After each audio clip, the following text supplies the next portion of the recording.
ದೇವರ ಪರಿಶುದ್ಧ ನಾಮಕ್ಕೆ ಸ್ತೋತ್ರವಾಗಲಿ. ಈ ದಿನದ ದೇವರ ವಾಕ್ಯ ಕೀರ್ತನೆಗಳು 17ನೇ ಅಧ್ಯಾಯ 5ನೇ ವಾಕ್ಯ. ನಿನ್ನ ಮಾರ್ಗದಲ್ಲೇ ಹೆಜ್ಜೆ ಇಟ್ಟು ನಡೆಯುತ್ತಾ ಇದ್ದೇನೆ, ನನ್ನ ಕಾಲು ಜಾರಲಿಲ್ಲ. ಹೌದು ಪ್ರಿಯ ದೇವರ ಮಕ್ಕಳೇ, ಇವತ್ತಿನ ದೇವರ ವಾಕ್ಯದಲ್ಲಿ ನಾವು ಗಮನಿಸುತ್ತಿದ್ದೇವೆ. ಇಲ್ಲಿ ದೇವರ ವಾಕ್ಯವು ಸ್ಪಷ್ಟವಾಗಿ ಬರೆಯಲ್ಪಟ್ಟಿದೆ. ನಿನ್ನ ಮಾರ್ಗದಲ್ಲೇ ಹೆಜ್ಜೆ ಇಟ್ಟು ನಡೆಯುತ್ತಿದ್ದೇನೆ, ನನ್ನ ಕಾಲು ಜಾರಲಿಲ್ಲ. ಪ್ರಿಯರೇ, ಈ ಲೋಕದಲ್ಲಿ ನಮಗೆ ಅನೇಕ ರೀತಿಯ ಮಾರ್ಗಗಳುಂಟು. ಅದರಲ್ಲಿ ಕೆಲವು ಮಾರ್ಗಗಳನ್ನು ಕುರಿತಾಗಿ ನಾವಿವತ್ತು ನೋಡಿಕೊಳ್ಳೋಣ. ಮೊದಲನೇದಾಗಿ ನಮ್ಮ ಕಣ್ಣಿಗೆ ಕಾಣುವಂತ ಮಾರ್ಗ, ಎರಡನೇದಾಗಿ ನಮ್ಮ ಮನಸ್ಸಿಗೆ ತೋರುವ ಮಾರ್ಗ, ಮೂರನೇದಾಗಿ ಮನುಷ್ಯರು ತೋರಿಸುವ ಮಾರ್ಗ, ನಾಲ್ಕನೇದಾಗಿ ಆತ್ಮಿಕವಾದ ಮಾರ್ಗ, ಐದನೇದಾಗಿ ದೇವರು ತೋರಿಸುವಂತ ಮಾರ್ಗ. ಪ್ರಿಯ ದೇವರ ಮಕ್ಕಳೇ, ಈ 5 ಮಾರ್ಗಗಳನ್ನು ಕುರಿತಾಗಿ ನಾವಿವತ್ತು ನೋಡಿಕೊಳ್ಳೋಣ. ಮೊದಲನೇದಾಗಿ ನಮ್ಮ ಕಣ್ಣಿಗೆ ಕಾಣುವಂತ ಮಾರ್ಗ. ನಮ್ಮ ಕಣ್ಣಿಗೆ ಕಂಡಿದ್ದೇ ಸರಿ, ಇದೇ ದಾರಿ ಒಳ್ಳೆಯದು, ಇಂಥ ವ್ಯಕ್ತಿನೇ ಒಳ್ಳೆಯವರು, ಇಂಥವ್ರ ಜೊತೆನೆ ನಾನು ಸಹವಾಸ ಮಾಡಬೇಕು ಎಂಬುದಾಗಿ ನಾವು ಅನೇಕ ಸಮಯ ಏನ್ ಮಾಡ್ತೇವೆ ಅಂದ್ರೆ ಆ ಮಾರ್ಗದಲ್ಲಿ, ನಮ್ಮ ಕಣ್ಣಿಗೆ ಕಾಣುವಂತ ಮಾರ್ಗದಲ್ಲಿ ನಾವು ನಡ್ಕೊಂಡು ಹೋಗ್ತಾ ಇರ್ತೇವೆ. ನಾವು ಕಣ್ಣಿಗೆ ಕಾಣುವ ಮಾರ್ಗದಲ್ಲಿ ನಡ್ಕೊಂಡು ಹೋಗ್ಬೇಕಾದ್ರೆ ಪ್ರಿಯರೇ, ನಮ್ಮ ಜೀವಿತದಲ್ಲಿ ನಾವೆಲ್ಲೆಲ್ಲ ಒಂದು ಸಮಯ ಎಡವಿ ಬೀಳುವುದು ಖಂಡಿತವಾಗಿಯೂ ನಿಶ್ಚಯ. ಯಾಕೆಂದ್ರೆ ನಮ್ಮ ಕಣ್ಣಿಗೆ ಕಾಣೋದೆಲ್ಲ ಒಳ್ಳೆದಾಗಿ ಕಾಣ್ತದೆ, ಅದು ಚೆನ್ನಾಗಿಯೇ ಕಾಣ್ತದೆ, ಅದು ಅದ್ಭುತವಾಗಿ ಕಾಣ್ತದೆ. ಆದ್ರೆ ಪ್ರಿಯರೇ, ಆ ಮಾರ್ಗದಲ್ಲಿ ಬಹಳ ಇಕ್ಕಟ್ಟುಗಳು ಇರ್ತದೆ. ಆ ಕಣ್ಣಿಗೆ ಕಾಣುವ ಮಾರ್ಗದಲ್ಲಿ ಅನೇಕ ರೀತಿಯ ಕಷ್ಟಗಳು ಇರುತ್ತೆ, ಅನೇಕ ರೀತಿಯ ವೇದನೆಗಳನ್ನ ನಾವು ಸಹಿಸಿಕೊಳ್ಬೇಕಾಗ್ತದೆ. ಯಾಕೆಂದ್ರೆ ನಾವು ಆರಿಸ್ಕೊಂಡು ನಾವೇ ಅದರಲ್ಲಿ ನಡೀತಾ ಇರೋದ್ರಿಂದ ಆ ಒಂದು ಮಾರ್ಗದಲ್ಲಿ ನಾವು ಅತಿ ಹೆಚ್ಚು ದಿವಸ ನಡಿಲಿಕ್ಕೆ ಆಗೋದಿಲ್ಲ. ಆದರೆ ಆ ಕಣ್ಣಿಗೆ ಕಾಣುವ ಮಾರ್ಗದಲ್ಲಿ ನಡೆಯುವಂತ ಮನುಷ್ಯನು ಮೂರ್ಖನಾಗಿರ್ತಾನೆ. ಪ್ರಿಯರೇ, ಎರಡನೇದಾಗಿ ನಾವು ನೋಡೋದಾದ್ರೆ ನಮ್ಮ ಮನಸ್ಸಿಗೆ ಸರಿ ಬೀಳುವ ಮಾರ್ಗ. ನಮ್ಮ ಮನಸ್ಸಿಗೆ ಸರಿ ಅಂತ ಹೇಳಿ ಅನಿಸುವಂತ ಮಾರ್ಗದಲ್ಲಿ ನಾವು ನಡೆಯುವುದು. ನಮ್ಮ ಮನಸ್ಸಿಗೆ ಯಾರು ಸರಿ ಅಂತ ಇದ್ದಾರೋ, ಯಾವೊಂದು ಮಾರ್ಗದಲ್ಲಿ ನಾವು ನಡೆದ್ರೆ ಸರಿ ಅಂತ ಹೇಳಿ ಅನಿಸುತ್ತೋ ಆ ಮಾರ್ಗದಲ್ಲಿ ನಮ್ಮ ಮನಸ್ಸಿಗೆ ಬಂದ ಹಾಗೆ ನಾವು ನಡೆದುಕೊಳ್ಳುವಂಥದ್ದು, ನಮ್ಮ ಹೃದಯ ಏನ್ ಹೇಳ್ತದೋ ಅದನ್ನ ಕೇಳುವಂಥದ್ದು, ನಮ್ಮ ಮನಸ್ಸು ಎಂಥದನ್ನ ಬಯಸ್ತದೋ ಅದರ ಪ್ರಕಾರ ನಾವು ನಡ್ಕೊಳ್ಳುವಂಥದ್ದು. ಇದರಲ್ಲಿ ನಡೆಯುವಂತಹ ಮನುಷ್ಯರು ಕೂಡ ಒಂದಲ್ಲ ಒಂದು ದಿವಸ ಬಿದ್ದು ಹೋಗ್ತಾರೆ. ಯಾಕೆಂದ್ರೆ ಮನಸ್ಸು ಹೇಳೋದೆಲ್ಲವೂ ಕೂಡ ಸರಿ ಇರೋದಿಲ್ಲ, ಮನಸ್ಸಲ್ಲಿ ಬಯಕೆ ಬರೋದೆಲ್ಲವೂ ಕೂಡ ಒಳ್ಳೆಯದಾಗಿ ಇರೋದಿಲ್ಲ. ಕೆಲವು ಸಮಯ ಅದು ಕೆಟ್ಟದಾಗಿರ್ತದೆ, ಕೆಲವು ಸಮಯ ಒಳ್ಳೆದಾಗಿರ್ತದೆ, ಕೆಲವು ಸಮಯ ಬೇಡವಾದದಾಗಿರ್ತದೆ, ಕೆಲವು ಸಮಯ ಬೇಕಾಗಿರುವುದಾಗಿ ಇರ್ತದೆ. ಪ್ರಿಯರೇ, ನಾವು ನಮ್ಮನ್ನ ಚೆನ್ನಾಗಿ ಪರೀಕ್ಷಿಸಿ ತಿಳ್ಕೊಂಡು ನಡೆಯಬೇಕು, ಅಂತ ಮಾರ್ಗದಲ್ಲಿ ನಾವು ನಡೆಯಬೇಕು. ಪ್ರಿಯರೇ, ಮೂರನೇದಾಗಿ ನಾನು ಹೇಳಿದಂತ ಮಾರ್ಗ ಈ ಲೋಕದಲ್ಲಿ ಇರುವ ಮನುಷ್ಯರು ತೋರಿಸುವಂತ ಮಾರ್ಗ. ಈ ಲೋಕದ ಮನುಷ್ಯರು ತೋರಿಸುವಂತ ಮಾರ್ಗ ಯಾವುದಂದ್ರೆ, ಅವ್ರ ಪ್ರಿಯರೇ, ಈ ಲೋಕದಲ್ಲಿ ಅನೇಕರು ನಮಗೆ ಕೆಟ್ಟದ್ದು ಯಾವ ರೀತಿ ಮಾಡಬೇಕು, ಯಾವ ರೀತಿ ಕೆಟ್ಟದಲ್ಲಿ ನಾವು ನಡಿಬೇಕು, ಕೆಟ್ಟ ದಾರಿಯಲ್ಲಿ ನಾವು ಹೇಗೆ ಇರಬೇಕು ಎಂಬುದಾಗಿ ನಮಗೆ ಪಾಠ ಕಲಿಸ್ಕೊಡ್ತಾರೆ. ಅಂದ್ರೆ ಒಳ್ಳೆಯದನ್ನ ಕಲಿಸುವಂತ ವ್ಯಕ್ತಿಗಳಾಗ್ಲಿ, ಒಳ್ಳೆಯದನ್ನ ಬೋಧಿಸುವಂತ ವ್ಯಕ್ತಿಗಳಾಗ್ಲಿ ನಮಗೆ ಸಿಕ್ಕೋದೇ ಇಲ್ಲ.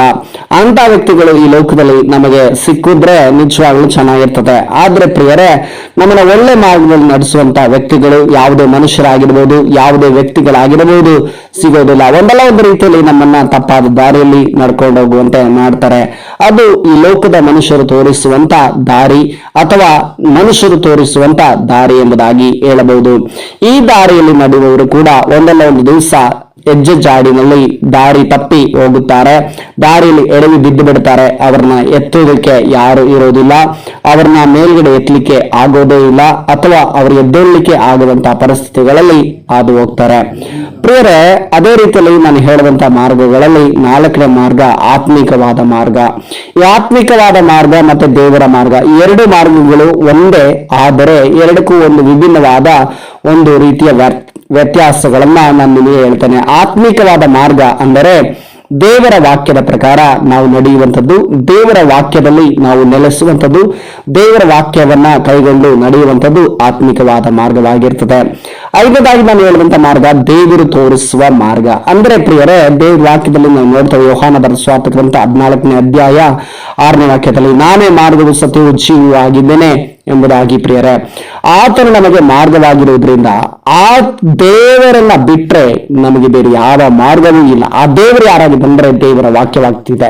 ಯಾಕೆಂದ್ರೆ ದೇವರ ವಾಕ್ಯದಲ್ಲಿ ನಾವು ನೋಡ್ತೇವೆ, ದೇವರ ವಾಕ್ಯವು ನನ್ನ ಬಾಳಿಗೆ ಬೆಳಕು, ನನ್ನ ದಾರಿಗೆ ದೀಪವೂ ಆಗಿದೆ ಎಂಬುದಾಗಿ. ಪ್ರಿಯರೇ, ದೇವರ ವಾಕ್ಯ ನಮ್ಮ ಬಾಳಿಗೆ ಬೆಳಕಾಗಿರೋದ್ರಿಂದ ಆ ದೇವರ ವಾಕ್ಯದ ಪ್ರಕಾರ ನಾವು ನಡೆದುಕೊಳ್ಳುವಂಥದ್ದು, ಅಂದ್ರೆ ದೇವರ ವಾಕ್ಯದಲ್ಲಿ ನಾವು ನೆಲೆಯಾಗಿರುವಂಥದ್ದು, ದೇವರೊಟ್ಟಿಗೆ ನಡೆಯುವಂಥದ್ದು, ದೇವರ ಜೊತೆಯಲ್ಲಿ ನಡೆಯುವಂಥದ್ದು, ದೇವರ ಸಂಗಡ ನಡೆಯುವಂಥದ್ದನ್ನ ದೇವರ ಮಾರ್ಗ ಅಥವಾ ಆತ್ಮಿಕ ಮಾರ್ಗ ಎಂಬುದಾಗಿ ನಾನು ಹೇಳಬಲ್ಲೆ. ಪ್ರಿಯರೇ, ಈ ಮಾರ್ಗದಲ್ಲಿ ನಡೆಯುವವರು ಯಾವಾಗಲೂ ಕೂಡ ಯೇಸುವಿನ ಹೆಜ್ಜೆ ಜಾಡಿಯಲ್ಲಿ ನಡೀಲಿಕ್ಕೆ ಇಷ್ಟಪಡ್ತಾರೆ. ಯಾರೆಲ್ಲ ಯೇಸುವಿನ ಹೆಜ್ಜೆ ಜಾಡಿಯಲ್ಲಿ ನಡೀತಾರೋ ಅವರ ಜೀವಿತದಲ್ಲಿ ಅನೇಕ ರೀತಿಯ ಕಷ್ಟಗಳು, ವೇದನೆಗಳು, ದುಃಖಗಳು, ಸಂಕಷ್ಟಗಳು, ಇಕ್ಕಟ್ಟಿನ ಪರಿಸ್ಥಿತಿಗಳು, ಅನೇಕ ಸಮಯ ಬಿದ್ದು ಹೋಗುವಂಥದ್ದು, ಎದ್ದೇಳುವಂಥದ್ದು, ಬೀಳುವಂಥದ್ದು, ಏಳುವಂಥದ್ದು, ಅನೇಕ ಘಟನೆಗಳು, ಅವಮಾನಗಳು, ನಿಂದೆಗಳು, ಶೋಧನೆಗಳು, ವೇದನೆಗಳು, ದುಃಖಗಳು, ಕಣ್ಣೀರು, ಇಂಥ ಕಾರ್ಯಗಳು ಅವರ ಜೀವಿತದಲ್ಲಿ ಸಂಭವಿಸ್ತದೆ. ಆದರೆ ಅವರು ಯಾವಾಗ ದೇವರ ಮಾರ್ಗದಲ್ಲಿ ನಡೀತಾ ಇರ್ತಾರೋ, ಎಲ್ಲಿವರೆಗೆ ದೇವರನ್ನ ನೋಡ್ತಾ ನಡೀತಾ ಇರ್ತಾರೋ, ಎಲ್ಲಿವರೆಗೆ ದೇವರನ್ನೇ ದೃಷ್ಟಿಸ್ತಾ ನಡೀತಾ ಇರ್ತಾರೋ, ಎಲ್ಲಿವರೆಗೆ ದೇವರ ಒಂದು ಹೆಜ್ಜೆ ಜಾಡಿಯಲ್ಲಿ ಅಂದ್ರೆ ದೇವರ ವಾಕ್ಯದ ಹೆಜ್ಜೆ ಜಾಡಿಯಲ್ಲಿ ನಡೀತಾರೋ, ಅವರು ಯಾವುದೇ ಕಾರಣಕ್ಕೂ, ಯಾವುದೇ ಸಮಯದಲ್ಲಿ, ಯಾವುದೇ ಸಂದರ್ಭದಲ್ಲೂ ಅವರ ಕಾಲು ಜಾರೋದಿಲ್ಲ ಅಥವಾ ಅವರು ಬೀಳಲಿಕ್ಕೆ ಸಾಧ್ಯವಿಲ್ಲ. ಯಾಕೆಂದ್ರೆ ಅವರು ನಡೀತಿರೋದು ಲೋಕ ತೋರಿಸುವ ಮನುಷ್ಯರ ಮಾರ್ಗದಲ್ಲಿ ಅಲ್ಲ, ತನ್ನ ಮನಸ್ಸಿಗೆ ಬಂದ ಮಾರ್ಗದಲ್ಲಿ ಅಲ್ಲ, ಅಥವಾ ಈ ಲೋಕದಲ್ಲಿರುವಂತಹ ಮನುಷ್ಯರು ತೋರಿಸುವಂತ ಮಾರ್ಗದಲ್ಲಿ ಅಲ್ಲ, ಅಥವಾ ನಮ್ಮ ಕಣ್ಣಿಗೆ ಸರಿ ಬೀಳುವ ಮಾರ್ಗದಲ್ಲಿ ಅಲ್ಲ, ಅಥವಾ ಪ್ರಿಯರೇ ಆತ್ಮಿಕವಾದ ಮಾರ್ಗದಲ್ಲಿ ಅವರು ನಡೀತಾ ಇರೋದ್ರಿಂದ ಆ ಒಂದು ಆತ್ಮಿಕವಾದ ಮಾರ್ಗ ದೇವರ ಮಾರ್ಗವಾಗಿದೆ. ಆ ಒಂದು ದೇವರ ಮಾರ್ಗ ಯೇಸುವಿನ ವಾಕ್ಯವಾಗಿದೆ. ಆ ಒಂದು ಯೇಸುವಿನ ವಾಕ್ಯ ನಿಮ್ಮನ್ನು ನಡೆಸುವಂತದಾಗಿದೆ. ಆ ದೇವರ ವಾಕ್ಯವನ್ನೇ ಇವತ್ತು ನಾವು ಕಲಿತಾ ಇದ್ದೇವೆ. ಆದ್ರಿಂದ ಪ್ರಿಯರೇ, ನೀವು ಯಾವ ಮಾರ್ಗದಲ್ಲಿ ನಡೆಯುತ್ತಾ ಇದ್ದೀರಾ ಎಂಬುದಾಗಿ ನಿಮ್ಮನ್ನ ನೀವೇ ಪರೀಕ್ಷಿಸಿ ತಿಳಿದುಕೊಳ್ಳ್ರಿ. ನೀವು ಮನುಷ್ಯರು ತೋರಿಸುವ ಮಾರ್ಗದಲ್ಲಿ ನಡೀತಾ ಇದ್ದೀರಾ, ನಿಮ್ಮ ಕಣ್ಣಿಗೆ ಸರಿ ಬೀಳುವ ಮಾರ್ಗದಲ್ಲಿ ನಡೀತಾ ಇದ್ದೀರಾ, ಅಥವಾ ಈ ಲೋಕದ ಮನುಷ್ಯರು ತೋರಿಸುವ ಮಾರ್ಗದಲ್ಲಿ ನಡೀತಾ ಇದ್ದೀರಾ, ಅಥವಾ ನಾನು ಹೇಳಿದ ಹಾಗೆ ಆತ್ಮಿಕ ಮಾರ್ಗ ಮತ್ತು ದೇವರ ಮಾರ್ಗದಲ್ಲಿ ನಡೀತಾ ಇದ್ದೀರಾ? ನೀವು ಯಾವ ಮಾರ್ಗದಲ್ಲಿ ನಡೆಯುತ್ತಿದ್ದೀರಾ ಎಂಬುದಾಗಿ ನಿಮ್ಮನ್ನ ನೀವೇ ಪರೀಕ್ಷಿಸಿ ತಿಳಿದುಕೊಳ್ಳಿರಿ. ನೀವು ದೇವರ ಮಾರ್ಗದಲ್ಲಿ ನಡೆಯುವವರಾಗಿದ್ರೆ ನಿಮ್ಮ ಜೀವಿತದಲ್ಲಿ ನೀವು ಎಡಗುವುದಿಲ್ಲ, ನೀವು ಬೀಳುವುದಿಲ್ಲ, ಯಾವುದೇ ಕಾರಣಕ್ಕೂ ಸೋತು ಹೋಗುವುದಿಲ್ಲ. ಯಾಕೆಂದ್ರೆ ನಿಮ್ಮನ್ನ ನಡೆಸುವವರು ಯಾರಂದ್ರೆ ದೇವರಾಗಿರ್ತಾನೆ. ನಿಮಗೆ ದಾರಿ ತೋರಿಸುವವರು ಯಾರಾಗಿದ್ದಾರೆ ಅಂದ್ರೆ ದೇವರಾಗಿರ್ತಾರೆ. ಆದ್ರಿಂದ ಪ್ರಿಯರೇ, ಆದ್ದರಿಂದಲೇ ಈ ವಾಕ್ಯದಲ್ಲಿ ಸ್ಪಷ್ಟವಾಗಿ ಈ ರೀತಿಯಲ್ಲಿ ಬರೆಯಲ್ಪಟ್ಟது, ನಿನ್ನ ಮಾರ್ಗದಲ್ಲಿ ಹೆಜ್ಜೆ ಇಟ್ಟು ನಡೆಯುತ್ತಾ ಇದ್ದೇನೆ, ನನ್ನ ಕಾಲು ಜಾರಲಿಲ್ಲ. ಪ್ರಿಯರೇ, ನಮ್ಮ ಕಾಲು ಜಾರಬಾರ್ದಂದ್ರೆ ದೇವರ ಮಾರ್ಗದಲ್ಲಿ ನಾವು ನಡೆಯಬೇಕು. ದೈವಿಕವಾದ ಮಾರ್ಗವನ್ನ ನಾವು ಹಿಂಬಾಲಿಸಬೇಕು. ದೈವಿಕ ಹೆಜ್ಜೆ ಜಾಡಿನಲ್ಲಿ ನಾವು ನಡೆಯುವ ಮಕ್ಕಳಾಗಿ ನಮ್ಮನ್ನು ನಾವು ಮಾರ್ಪಡಿಸಿಕೊಳ್ಳಬೇಕು. ಆದ್ರಿಂದ ಪ್ರಿಯರೇ, ಈ ವಾಕ್ಯದೊಟ್ಟಿಗೆ ದೇವರು ತಾನೇ ನಿಮ್ಮೆಲ್ಲರನ್ನು ಆಶೀರ್ವಾದ ಮಾಡಲಿ. ಯೇಸುವಿನ ನಾಮದಲ್ಲಿ ಪ್ರಾರ್ಥಿಸೋಣ. ಸರ್ವಶಕ್ತನು ಮಹಾಪರಿಶುದ್ಧನು ಆದ ತಂದೆಯಾದ ದೇವರೇ, ಈ ದಿನಕ್ಕಾಗಿ ಸ್ತೋತ್ರ ಅಪ್ಪ. ಈ ದಿನದಲ್ಲಿ ಕರ್ತನೆ, ನಿನ್ನ ವಾಕ್ಯವನ್ನ ಕೇಳುತ್ತಿರುವಂತಹ ನಿನ್ನ ಮಕ್ಕಳನ್ನು ಆಶೀರ್ವಾದ ಮಾಡ್ರಿ.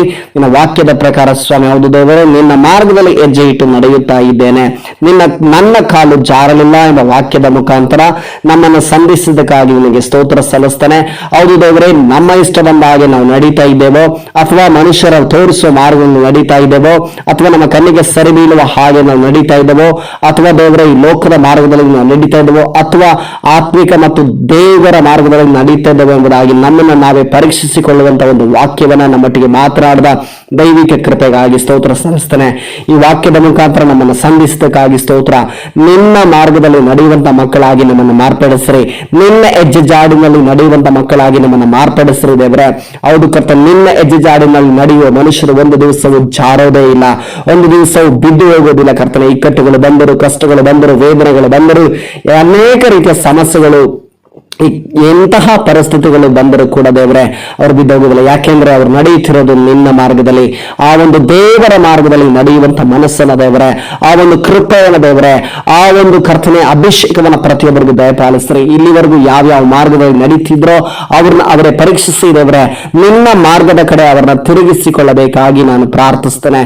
ನಿನ್ನ ಮಾರ್ಗದಲ್ಲಿ ನಡೆಯುವ ಮಕ್ಕಳಾಗಿ ಪ್ರತಿಯೊಬ್ಬರನ್ನ ಮಾರ್ಪಡಿಸ್ರಿ. ವಾಕ್ಯ ಕೇಳುತ್ತಿರುವಂತ ಪ್ರತಿಯೊಬ್ಬರು ನಿನ್ನ ಮಾರ್ಗದಲ್ಲಿ ನಡೆಯುವಂತ ಮಕ್ಕಳಾಗಿ ಮಾರ್ಪಾಡಾಗಲಿ. ಯೇಸು ಕ್ರಿಸ್ತನ ಅಧಿಕಾರವುಳ್ಳ ನಾಮದಲ್ಲಿ ನೀನು ಹಾಗೆ ಮಾಡಿದ್ದಕ್ಕಾಗಿ ನಿನಗೆ ಸ್ತೋತ್ರ ಮಹಿಮೆ ಸಲ್ಲಿಸುತ್ತಾ ಯೇಸು ಕ್ರಿಸ್ತನ ಅಧಿಕಾರವುಳ್ಳ ನಾಮದಲ್ಲಿ ಪ್ರಾರ್ಥಿಸುವ ತಂದೆಯಾದ ದೇವರೇ, ಆಮೇನ್, ಆಮೇನ್, ಆಮೇನ್. ದೇವರು ನಿಮ್ಮನ್ನು ಆಶೀರ್ವದಿಸಲಿ.